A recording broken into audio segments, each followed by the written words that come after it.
Hey Fanatics, Dave here with another video tutorial from lightroomfanatic.com. I kind of glossed over it in one of the other tutorials that I did talking about the crop guide overlay, uh, that you can change the orientation of some of the overlays to better suit your image. So I just wanted to do a follow-up and show you what I meant by that. So I'm going to enable the crop tool again by using my shortcut letter R. And you can see here, this is the grid overlay.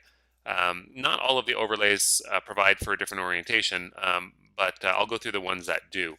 So I'm going to cycle through using my shortcut letter O until I get to the first one, which is the triangles overlay.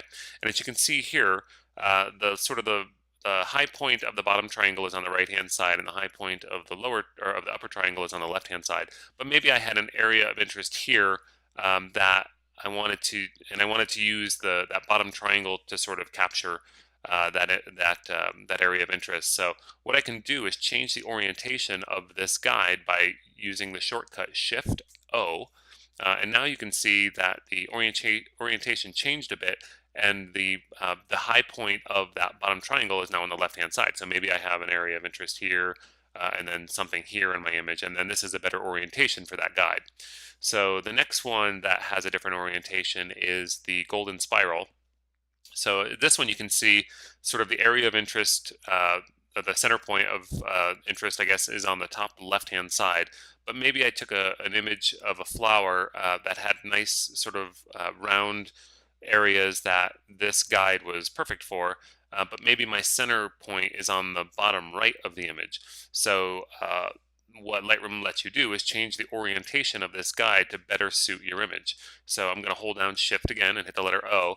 And as you can see, now the orientation of the guide changed so that my area of interest is on the bottom right.